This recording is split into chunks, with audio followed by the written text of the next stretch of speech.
Hello and welcome to the MindCep Podcast, and this is your host, Alex Muir. And in today's episode, our episode is going to be with Sue Wilhite. Sue Wilhite is a Master Voyager Tarot Consultant, the first master to successfully complete all the requirements by James Wanless, the co-creator of the Voyager Tarot deck, who lived and worked in the Silicon Valley for over 25 years. She recently moved farther north in beautiful Sonoma County to have a closer relationship to nature. She has had more than 30 years experience in tarot and metaphysics. She uses her life experience as well as her teacher's collective wisdom in her readings and in teaching her classes. Sue is also a certified law of attraction coach and the author of several books and decks, including 21 Templates That Run Your World, The Keys to Unlocking Your Success in Business, Love and Money, The Oracle Deck, and Setting Up Your Psychic Practice ebook. And please welcome Sue Wilhite to the podcast.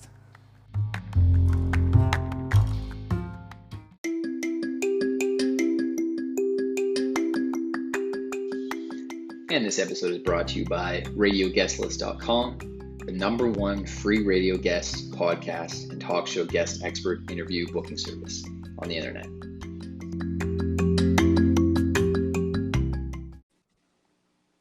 Sue, welcome to the podcast. How's it going?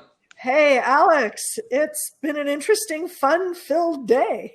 I bet it has with this whole pandemic going on, eh? Well, yes, and there's been a lot of things that have suddenly been coming together this June. So today was one of those days where I had something at 11, something at 12, something at 2, something at 3, something at 4:30. Wow. Yeah. Wow, that's incredible. Yeah, no, that's good. That's really good. Yeah. Because especially in times like these where there's a lot, it feels crazy, but what's interesting is at the same time, a lot of people are finding tremendous opportunity throughout this pandemic. So if you look closely enough, there is some opportunity and silver lining behind the surface of all this, craziness that we're in. Yeah. Yeah, but that's what chaos is. Yeah. It's the stuff of creation. Exactly. That's what happens is you get chaos, and if you can dance with it, swim in it, float above it, do whatever, but use it, then that's where creativity happens. Yeah, and it's funny that you mentioned that because this week's been a little bit crazy for myself. Because I'm doing my podcast in addition to my full-time job. Uh-huh. I was off for 2 months. I got laid off from my job for 2 months, and I wanted to use that time. I'm like, you know what? I know I got laid off, but I really want to go all in on my podcast and really spend the time and try and line up as many interviews as I can. So within a 2-month time frame, I think I got 21 interviews, I think. Good for you. So it was crazy. And, I'm just I got a lot of downtime. I don't want to just sit around and do nothing. That's just not my personality. I want to hustle towards a personal project. So because I was off, I'm like, you know what? I want to have some good conversations with people because people are super open to it right now. Yeah. Because everyone else is, whether they're in business or not, things have slowed down a little bit, right? You talk to a lot of different people and they're either absolutely crazy busy or they're like, you know what? Sure. Yeah. I haven't talked to anyone in ages. Another human being. Yeah. Yeah. So that's what's so interesting about it is, you can either use the time to find opportunity or just use the time to just have a little reflection and be like, you know what, is this what I want to continue to do? Or do I need to make some adjustments? So, yes. And the worst thing to do during this time is to whine. Yeah. No, you can't. Yeah. You just can't. Yeah. It's not constructive and it doesn't do anything. So, I mean, you can whine a little bit. As long as it's constructive whining. As long as me and my friend were actually talking about this earlier. Because he had to drop me off because my wiper motor in my car went. And it's downpouring outside. So I'm like, uh-oh. So luckily I got to work. But it can be dangerous because if it's downpouring, coming down hard enough, right? You can't see anything, and because the motor part is, I could hear it, it's working, but it's not wiping the blades. No, it's not. The blades aren't wiping the windshield, so I'm like, uh oh. So my buddy's gonna help me out with that again because he helped me put it on originally. but just to have that happen, and then a few other things happen this week at work and stuff. But it's like, yeah, like you said, you got to roll with it and make some adjustments. So yeah, one of my I can't call him a direct teacher because I don't think I ever had an in-person class with him, but one of the recordings I heard of one of his classes, he said, if you're going to laugh about it 5 years from now, start now. That's good. Yeah. If you're going to be telling stories around the fire with a glass of wine and everybody's just kind of, going to crack up, then start now. Yeah, no, totally. And I was doing some more background research on you, and I've always been very intrigued by people that really have that intuitive sense, and they're more spiritual and creative, because I just really relate to people that they're very open to the universe, and they're very open to just other ideas, right? Or other ways of looking at things. Yeah. Because I don't know about you, but I just feel like a lot of people can be very dogmatic today. Mm-hmm. They're like, no, this is the way, this is the only way. And, that's just their mentality. I don't know if that's a generational thing or just, learn behavior. Centuries. Yeah. Millennia. Cultural, all over the world. There are people who, this is why we have these personality analysis things, because there are people for whom change is bad. So they learn something, they get it, that's the way it is, that's the way the universe works, boom, you're done. Yeah. That's it. They want it in a box, and that's the only way they want it. And then there's people like me that go, what box? Yeah. It's not really a box. Yeah. The universe isn't something that you can mold. No. Well, it's more, yes, you can. You can. You can. But fact, it's I do. Yeah. And that's what I'm really curious about is like, what is for as far as intuition is concerned, and helping someone find their trajectory or their career. Oh yeah. Like what kind of process do you help them with? Oh goodness, that is the funnest part, because I guess I call it downloading, because I do come from an IT background as well. I've downloaded so many business plans for people. It just isn't funny. People will come to me and go, oh, I want to quit my job, or I want to do this, in my life. They either don't know where they're going, or they have an idea. And I just go, oh, you want to do this, this, and this, and here's how you set up your marketing, and that's what you do, and da da da.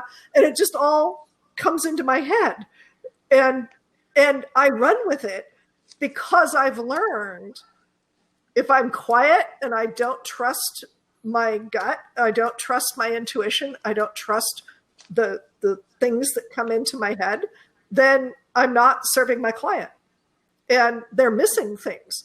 And they'll tell me later, oh, I had this idea that I should have done this, but you didn't mention it, so I figured that wasn't it. It's like, no, that wasn't what you wanted to do. So I use my intuition.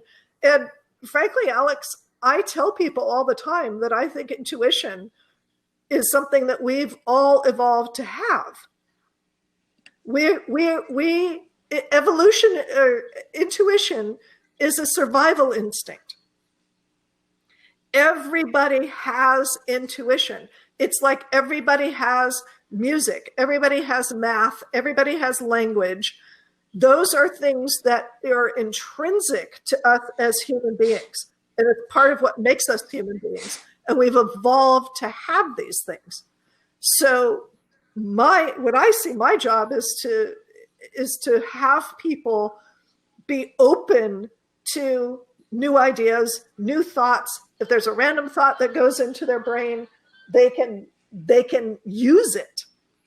And one of my favorite techniques, and I was just explaining this to somebody a little while ago, is whenever I would come up with a question that I couldn't resolve, or I didn't seem to be getting an answer, my favorite form of getting answers from the universe or activating my intuition is divination by cafe run.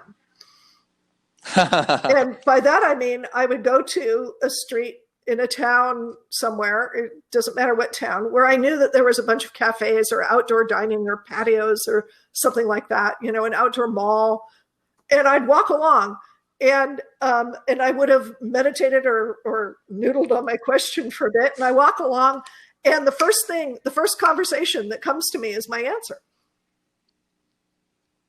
Wow. So by going near cafes or going to have a coffee at a cafe and sitting down, it helps stimulate these answers to your question. No, it literally, I overhear them. Oh, okay. It's like the first thing I hear. I might hear some random conversation. I'll go, oh, okay, that's my answer. And I'll make it make sense. And it works because that's how it works. Wow. Okay. Yeah. So I'll go back to the late Barbara Scher's advice, which is go back to what really made you excited when you were a child. You know, if you wanted to do something or you thought that something was really cool, go back to that and start there. That might not be where you end up, but depending on your personality type, that might be a direction for you to go or someplace to explore. It's like go back to the beginning and start there again, and then maybe you'll have a new jumping off point. I really like that. That's really good. Yeah, one lady that I worked with had always wanted to go to Africa and go to some of the tribes that were shrinking in Africa and videotape them and film them and make it into a documentary. And excuse me, she had wanted to do that from the time she was a small child. Wow. That was kind of her vision. And she went into healthcare and she became a nurse and she did all this stuff. And then she's going, you know, I don't want to, it's not that I don't want to be a nurse, but I really want to do this vision. And I'm like, you could get funding for this. This would be, you could get a film crew. You could definitely get people on board with this. This is a great vision. And yeah, absolutely. Go off and do it. And so she did. And she got funding. She got a film crew. She got transportation. She got in contact with people who got her in contact with the tribes and was able to get permission to go in and film and talk to people. And the last I talked to her, she'd gone to at least 2 tribes and had 3 or 4 others that she was going to go talk to about their traditions and their origin stories and, you know, what was going on for them. And this was, I want to say 7 or 8 years ago. Wow. Yeah. Wow. That's very interesting. And I find it very interesting as well, because to me, it's very rare to have someone has that vision so young. Because I'm someone that my vision's kind of developed over time. Uh-huh. And it's gotten more and more clear. So more and more clarity over time versus some people, they know right off the bat, oh, I want to be a magician, or I want to be a basketball player, or a veterinarian, or I want to be a violinist, right. Or they just know, right? And they go and they run with it. And for myself at the time, for the longest time since I was in grade 9, mm-hmm. So I would have been 15, 16, I was obsessed with finance. Uh-huh. I was all about finance. So then that led to 4 years in banking. Uh-huh. And that was my sole focus from age 16 all the way up until basically age 23 or 24. And I'm 27 now, but now since leaving banking, my interests have transitioned to fully obsessed with podcasting and building an online brand and an online business. Cool. So it's totally interesting that I'm pulling like almost a 180. Finance and marketing are, you know, there is some similarities there, but it's so interesting how it works. But, you know, and this is the other thing that people want to get clear on, that they don't have to stop with just one. Yeah, no, right? for sure. You could, I've had a couple of careers in my life already, I was saying originally when I was in high school, I was going to be a world famous author. I've kind of achieved that. I have a book that is world famous. Literally, it's in multiple countries. People have read it. People like it. I've communicated with them. I can say that I am a world famous author. I had 25 years in the IT world of being a programmer, database designer, systems analyst, systems designer, customer support, tech support. I did all of that. I was an IT manager for 5 years. I did all of that. And I've been a hypnotherapist and a sound healer and a Reiki master and a teacher. And now I'm a coach, and I integrate all of that.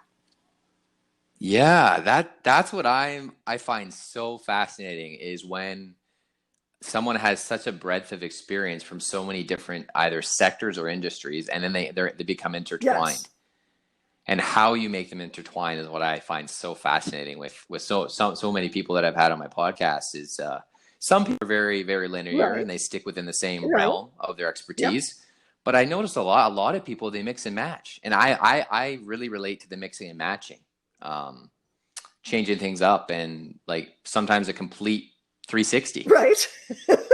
So it's, I guess that's just the way it works out for some people. And I think a big part of it comes down to a lot of people need to explore and experiment to find their way. Yes.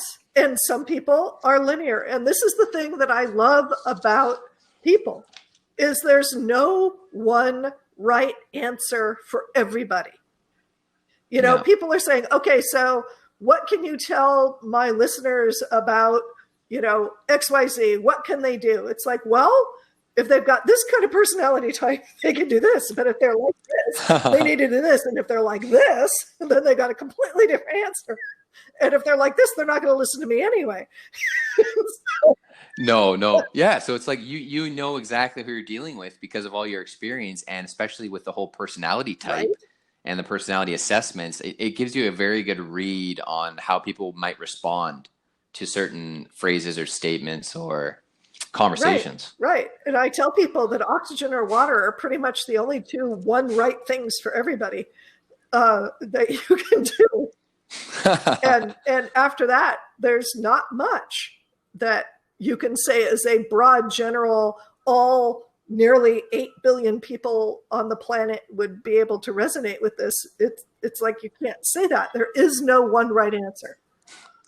Yeah. And while we're on the topic of personality templates or types, I don't know if you've ever heard of the tests or they're either personality assessments or tests. And anytime I'm ever in a funk or I'm kind of unsure about myself, I'm like, is this really the fit? Is this do I feel whole with what I'm doing? I always go back to doing these assessments because it always gives me clarity and it always helps me refine my vision. And one of them was called the High Five test. It's similar to the Strength Finder test. And then the other one was called Evo Planner. And this particular agenda or journal is basically they give you a test to show what kind of note taker you are. And it's still about it's about brain type. And they have 4 different brain types. There's an explorer, an architect, an alchemist, and I can't remember the other one, but there's basically 4 different brain types, and I'm an alchemist. And literally it's like spot on. Yeah. It's so crazy. Well, my book is I actually have 22 different types. Wow. Yeah, the 4, the Enneagram, which has 9. There's bunches of them that have 4. There's there's some that have 5, but I think I'm pretty much the only one that does 22. That's but it really is granular. And again, it's one of those things where if you stop with 4, because I can be an architect, I can build things, I can put things together, but I'm also an alchemist. And, I Yeah. like bringing multiple ingredients together. I mean, like what I do right now in my coaching, I bring all of that Yeah. together, because I was in IT and I was supporting every single department in these companies that I was working with. I got to know finance. I got to know sales. I got to know marketing. I got to know manufacturing and operations and, high management and all of that sort of thing. I got to know all of it. And I bring that to the table when I'm coaching because I've seen it work. I know what it's supposed to be doing. Yeah. And what was the other one you remembered? So the other tests were high five test and strength finder. Strength finder is the most common one that I've seen. Yeah, I've seen that one. I don't remember what its little categories are. But what's really interesting is every time I do one of those tests, they all come out where I'm exactly in the middle. Yeah. Yeah. It's hilarious. Or it puts me in the category that is the randomizer kind of person. Right. Right. And so it's like, okay, yep, that's where I am. Yeah, so you're always a blend. You're always a blend. That's so interesting. That's awesome. Yeah, because another thing that I've noticed and gathered from because I feel like I've been a student of trying to study successful people for a long time. Because I'm just I know eventually I want to get there and I want to be successful. I'm not quite sure what my realm your formula is. Tricks. Exactly. I'm still refining my formula. And all of that, the biggest theme that I've seen is very successful people are very obsessed about something that they're very passionate about, and they go all in on it. Whatever that is, whether it's podcasting or speaking, or they just they find a way to be successful at it because that's all they think about. And usually it's a healthy, hopefully it's a healthy obsession, right? They just continually want to refine their craft in whatever that area is. Right. And I actually want to talk about that a little bit. I'm glad you brought that up, Alex, because obsession is great and we need people. Yeah. You really need people. And so having a support system around you where you can be in contact with people is the most, I will tell you, that is the secret to success for real. Mm-hmm. Because if you don't have people around you, then, one of my teachers, I'm quoting them because I just think it's a hilarious thing. Your laptop will not come to your funeral. Yeah. Yep. Your laptop will not deliver the eulogy. Your cell phone won't be there. So you want people. You want people to support you. You want people to be around you. And I think one of the things that the pandemic really crippled us as human beings is by enforcing separation. And that's not natural. Yeah. That's not healthy. And we're seeing it. All of the mental health people and social services people and even the police are going, yep, we're having lots of cases right now. Yeah. And that's a big thing. That's a really good point that you made because being too isolated for too long, it messes people up. It makes it really affects your mind. No matter how busy you are or how active you are mentally and physically, it's more challenging. That social isolation makes things very challenging, and it's not even necessarily having the opportunity to talk to people. Even for people that are introverted, it's being around people, having the physical presence of people around you. It makes you feel safe. It makes you feel secure. It makes you feel connected. I don't know. I don't know how to describe it. Connected, exactly. Absolutely. Connected. Yeah. Everyone wants to be connected. They might not necessarily want to talk to everyone, but everyone wants to have that connection. another human being. And I tell people, you see famous, successful people and they look like they're standing by themselves. And trust me, they're not. You do not see the support people who have been, making the phone calls, booking the planes, doing the grunt work. They might be the famous person, the successful person might be absolutely brilliant. We'll take Thomas Edison for an example. We always talk about, Thomas Edison tried 2,000 different filaments before he figured out what it was. Thomas Edison did not try 2,000 filaments. Thomas Edison had a lab of about 100 people. And he assigned everybody a different filament. Try it. It doesn't work. Next. Try it. It doesn't work. Next. He had 100 people trying this. So right. Yeah. No, like that. Yeah. That's what people don't realize. Like, and of course, like I'm realizing even more as I get older is like every person that's at that height of success, they have teams upon teams of people helping them, like every step of the way. That is the key. And I see people, particularly in the tech industry, who are trying to do the solo garage work, typing on their laptop by themselves. And, there's only so far that will take you. You've got to have people. If you're a techie, chances are good you're not going to be good at marketing. You might be. There's definitely combinations, but chances are good you're going to need somebody to do marketing. Chances are you're going to need somebody to do manufacturing, or web hosting, or you need other people. So if there's anything that I can tell people, it's like, get over being by yourself. Reach out to people, make connections, make those teams. Even if you start with one person, it's better than nothing. Believe me.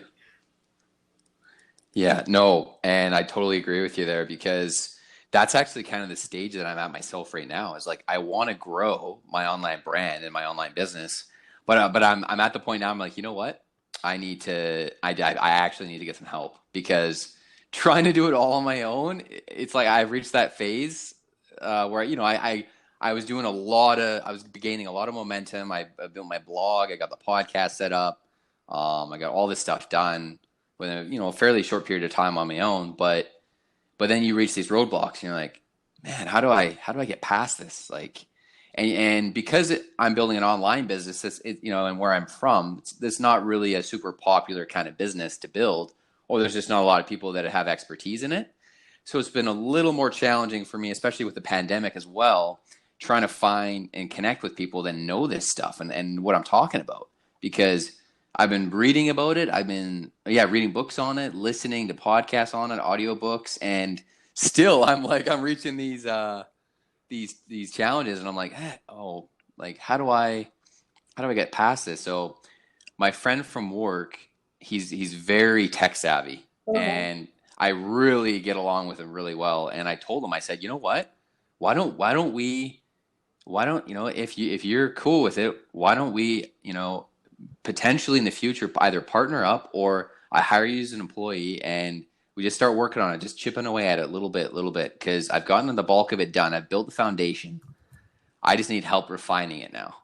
So, and he was really excited about it. So, and we really see eye to eye in a lot of things. So I feel like, he's going to be the first key confidant of mine to help me grow. Well, cool. There's way more resources out there, Oh yeah. You're just going to be overwhelmed with resources. Yeah, there's a lot of resources.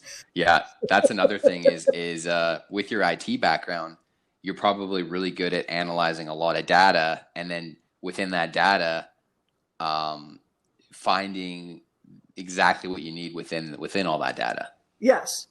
Yeah, because that's where the challenge lies with the internet, whether you have help or not, is you got so many different resources and so much different information. It's a matter of, okay, how can I trim this down, trim the fat to get to the core idea or the core principles of what I need to know. Right.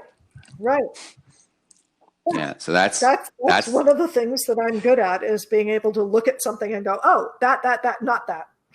Yeah. And that's what I'm like, that's where I need help, is I'm like, okay, I know what I want. I have the vision. What's the process? Or what do I got to do in which phase, or what should I focus on in this phase? Right. Yeah. Because it's all brand new to me. Right. And I'm just going in with, glass half full mentality and optimism. But like you said, you need that advice, or that coaching. Yes. And sometimes you need to be able to get out of your own way. Yeah, exactly. Right? Because this is one of the things that I see a lot, is people have what I call invisible roadblocks, or invisible chains, that they don't know they've got. And so there could be $1 million sitting in front of them in terms of resources, people, things, and they literally can't see them. Right? So it's like, have you ever, and I know the answer to this because everybody's done it, have you ever lost your keys, your glasses or sunglasses, your wallet, and you've looked, or your phone, and you've looked frantically for it, and then discover it in plain sight on the computer, where you have just looked 40 times? Oh yeah, right? That is called a negative hallucination. It's where your brain actually deleted that object from your consciousness.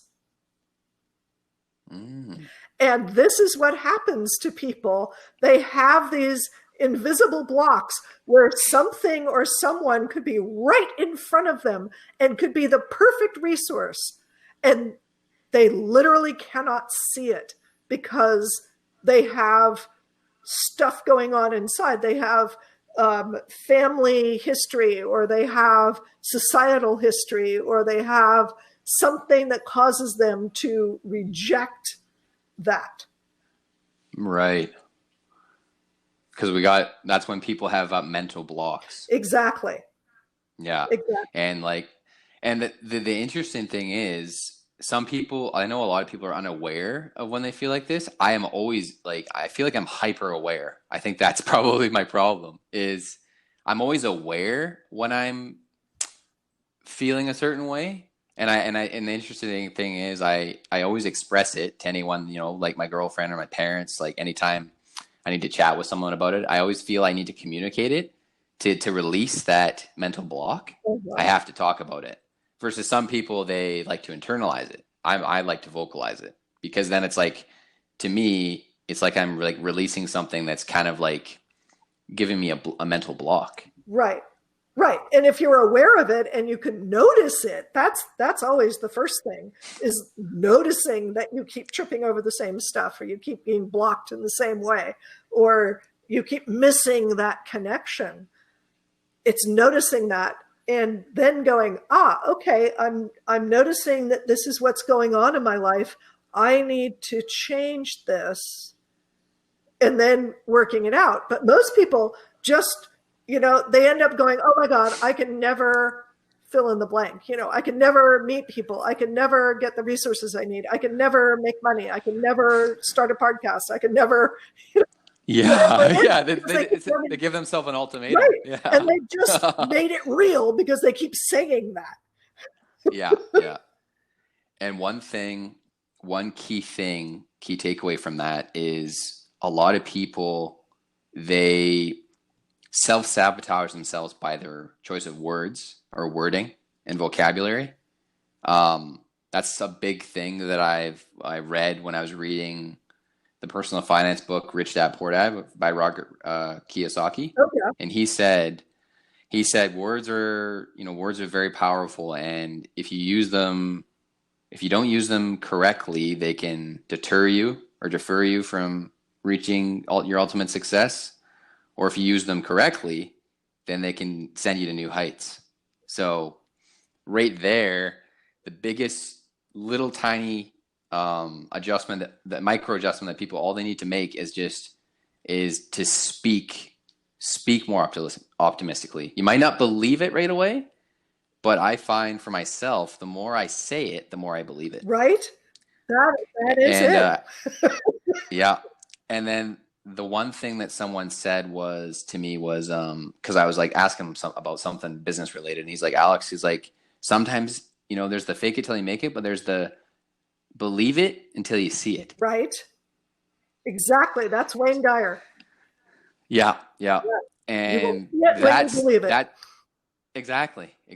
And so what he said was, like, when he said that, was like, believe yourself to be, as of right now, if you want to be a millionaire, believe yourself to be a millionaire. Think of yourself as a multimillionaire right now. And how would a multimillionaire feel or think or act or go about their day? Yeah. Like, what would they do? Yes.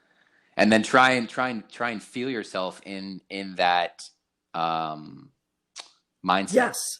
Exactly. Yeah. Put yourself there. Yeah. All you're doing is you're projecting yourself in the future, but right now, yes. And then you're trying to hold on to that vision. Yes. You are making now real. Yeah. Yeah. Exactly. Because there is no future. There is no past, actually. There was a wonderful little article that just came out recently. You'll have to look it up. I forget what media outlet had it, but basically scientists have really confirmed that there is no past, there is no future, there is now.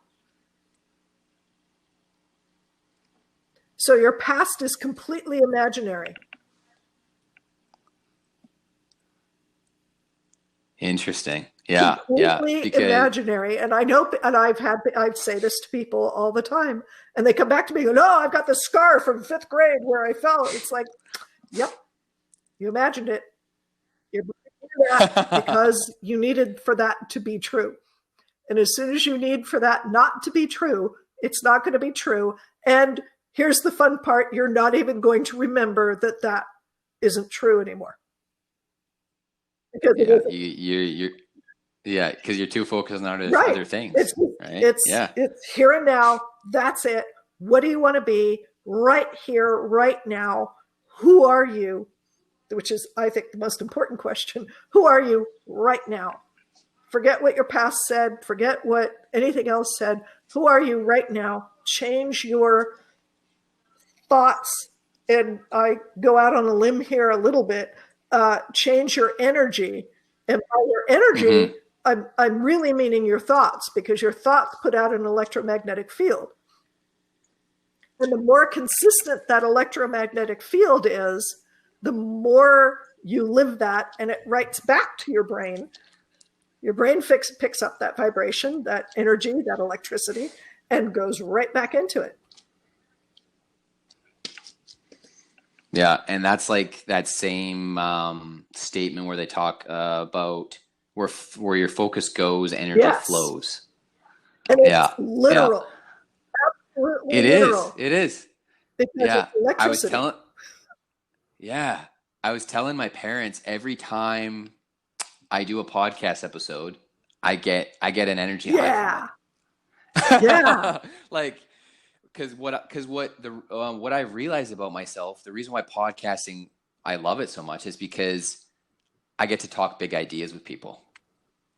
And there, before, when I was younger, there was a lot of people they just weren't on the same wavelength as me there. Like, I don't like to talk about fluff and small stuff. I like to talk about grandiose visions. Like, if someone tells me, like, I want to own a whole condo development, or I want to build my own real estate company, or I want to, like, build my own medical clinic, or I want to have a road named after me. Like, I want to know about that story. Like, what's your plan? Like, how do you want to do it? Like, to me, those kind of questions or someone that has any type of story, I want to hear about it. Yeah. That's why podcasting is right. Yeah, that is the juice. Yeah. Because that's what forms terrific connections and bonds with people. Yes. Is trying to find a common ground and how you can relate to their story. Yeah. And relating to their story from whatever moment to moment that you're in as of right now. Yes. And expanding that connection. Yeah. Yeah. That's exactly it. That's the juice. Yeah. It's truly incredible. And it's similar to the juice, when I'm doing coaching with people or any of my work with people, it's juicy when people just kind of open up and go, oh, that's possible for me. Oh, that's what I can do. Oh, right. You just reminded me of who I really am. And they expand and they grow, and that's juicy, right? Yeah. Yeah. Because just by expressing how you feel about something to someone else, in a way, it's helping them discover more about themselves. Yes. And I feel a lot of people, they need that. They need that opportunity to expand their horizons and to open up, because the more that you open up and, say how you feel about your goals and your aspirations to people that will listen, then it really creates that growth curve. And do you feel astrology can help you find your true calling? Astrology can help you more figure out what you want to avoid. Avoid. Oh, okay. So for me, banking would not be the answer. That's just no. That's just a no. I get it enough about finance that I understand debits and credits. I understand, balancing. I get it because I've gone through it. I supported it for years. I wrote programs for it. I get it. Do I ever want to do this full time as a job? Not only do I not want to do it, but please don't anybody ever hire me for that. It would be a fail on both sides. Yeah. It is not where I want to go. And part of that has to do with, where my personality is, what the energy is around me, what I've come in with, and talking to people and being around people and helping them grow and expand and become more of who they are. Yes, absolutely. And that was actually my whole reason for being in IT. Weirdly enough, it wasn't to play around with computers and computer programming. It was the first time that I created a program and hit run and it did something and spat out a result. I went, this is really powerful. This can change people's lives. Because if the computer could do that in 20 seconds or less, a millisecond, and it would take me 30 minutes to do, this is powerful. I want to learn how to do this so that I can make people's lives better. And that was my whole motivation through my IT work, was doing something so people could do other things that lit them up. They could go be with their family, or they could do more, whatever it was in their job that was really meaningful. Yeah. And that's what I love about technology is finding the tools and finding automation or open source software that can help expedite or delegate stuff that you don't necessarily want to do all the time. That that frees up time and space and energy, and that saves you energy, and so you can redirect that energy to what truly matters to you. Yes. And then what truly matters to you might expand, evolve, change, be a little bit different. I mean, certainly there's people who, Anita Morjani is one of them, and Dr. Eben Alexander is another, where they had really, really high-powered careers and died. And they came back and went, I think we're changing. I don't think that's really the focus that I want to do anymore. Let's go that way. So, you don't have to die to have that happen. This is why they wrote the books. They did it so you don't have to, because that's the deal. You need to figure out what's really important for you. And I tell people all the time, you need to cross money off of your list as being the most important thing. Yes. You want to instead write down or, publish what is that money gives you that is the important thing. Right. And like that. So, and if the answer is, I want a bunch of cash because I want to lord it over people and make their lives miserable, I would suggest that there might be a different path for you. But if the answer is, my answer is, I want to have a pile of cash so that I can do good, so I could do things for people, that I could do things for the environment, that I could do things for animals. I get all kinds of solicitations all the time. It's like, I'd love to be able to say, okay, forget the Bureau of Land Management. We'll just, create open space. I'm just going to buy a bunch of land. Here we go. Open space. Animals can do what they want to do. Boom. Humans are out of there. Let's just do it. Kids need education. Great. Let's give them education. Let's get the parents jobs. Let's figure out how to, there's all these things that I would love to do with a pile of cash. It's not the money. It's the things I want to do with it. Yeah. Because money is just a resource to use for the greater good of what you want to do, and that greater good will be different for every different person.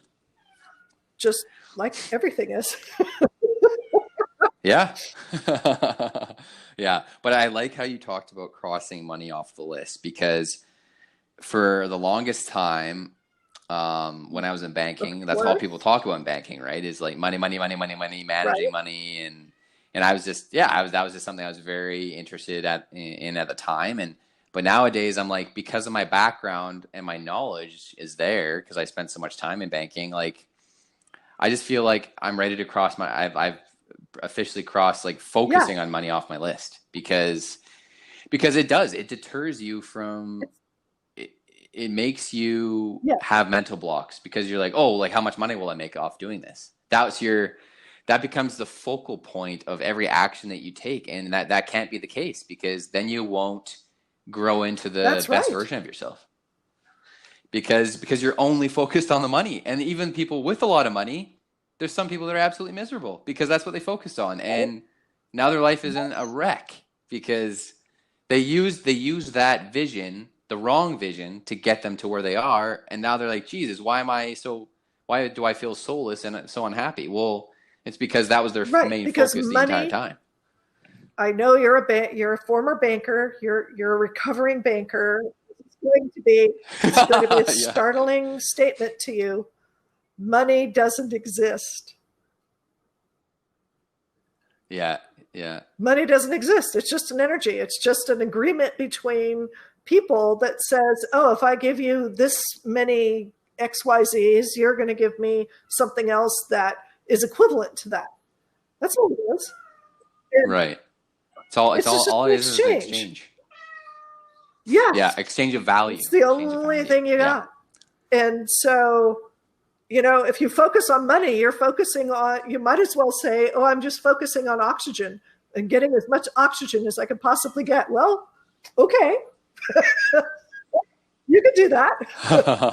It's not really useful.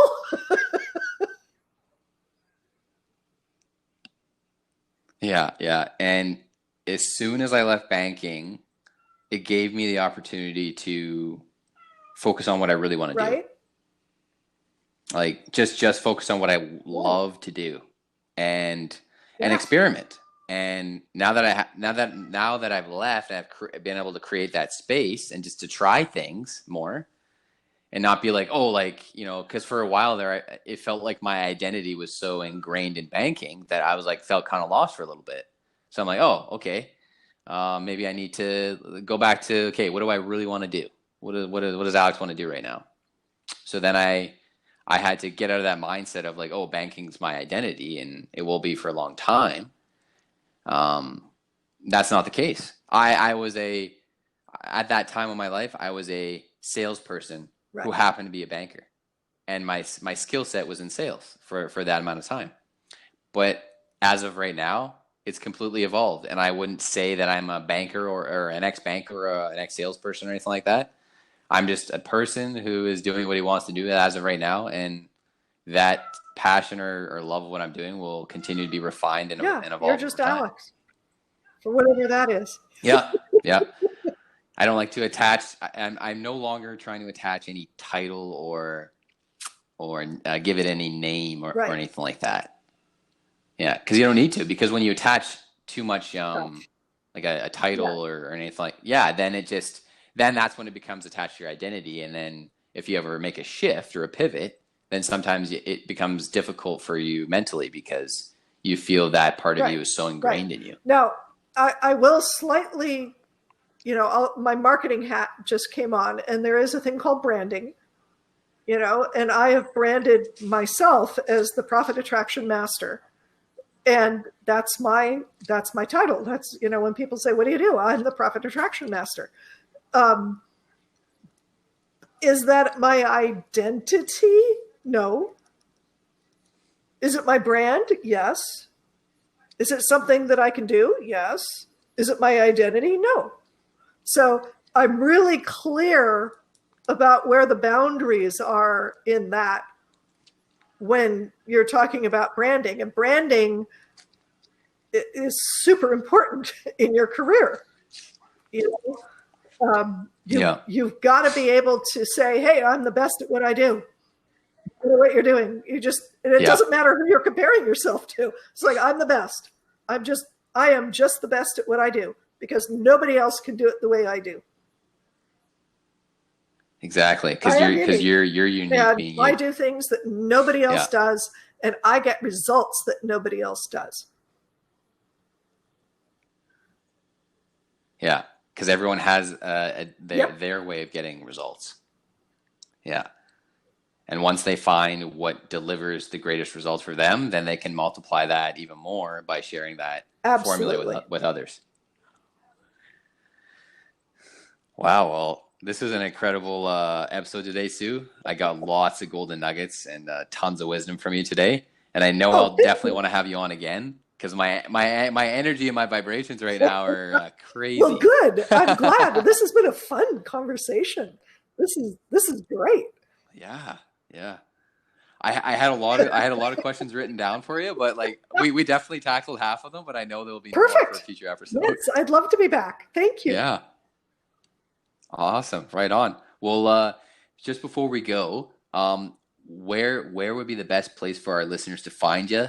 And then what platforms are you most active on? The platform I'm most active on right now is Facebook.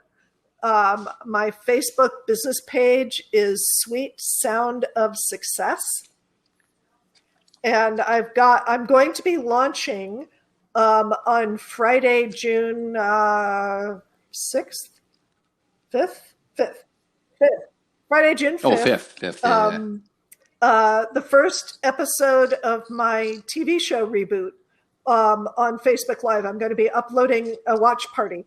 It will also go up on my YouTube channel, which is Positively Success. And I'm really excited about that. I'm starting to interview people again. I haven't done that in 2 years now. Wow. Yeah, that'll be fun. That'll be awesome. So you'll have to be on my show, Alex. Oh, I would like that. Yeah. I could talk all day about, because honestly, having excellent energy, that's my brand. That is my brand. My brand is human optimization. How can I maximize my performance physically and mentally? Okay. Yeah, that's my brand. So yes, I'd be more than happy to join you on your TV show anytime. Yeah. Okay. Right on. Thank you, Alex. Awesome. It's been just so much fun being on your show. Oh yeah, for sure. And if you know anyone else that might want to get on my show, it could be various industries, similar industries, anyone that that you respect and admire, let them know, run my name by them, and send you lots of definitely love to people. have them on. Yeah. All right. Awesome. Right on. Well, appreciate your time, Sue. I'll probably get you the audio for this probably within the next Perfect. Thank 24 you. to 48 hours. You too. Awesome. You take care. Bye-bye. All right. Bye for now. I hope you all enjoyed this special guest series episode brought to you by RadioGuestlist.com. Again, this is your host, Alex Muir. And if you'd like to learn more about kind of what I do and this podcast, MindCep Podcast, you can check me out on my social media. I always post all my links of my social media in every episode that I post. And I share all my posts, my podcast posts on my LinkedIn, Facebook, Instagram. So you'll be able to check out the podcast links on there. So if you want to connect with me, get to know me, I will be answering messages on there. If you have any questions. And again, if you want to hear more episodes like these, or if you have any feedback, please let me know on social media. You can send me a message, or you can feel free to follow my podcast, and be sure to keep checking in and see what I'm up to. I really appreciate everyone that listens to my podcast, and hope you guys all enjoyed, and see y'all next time. Take care.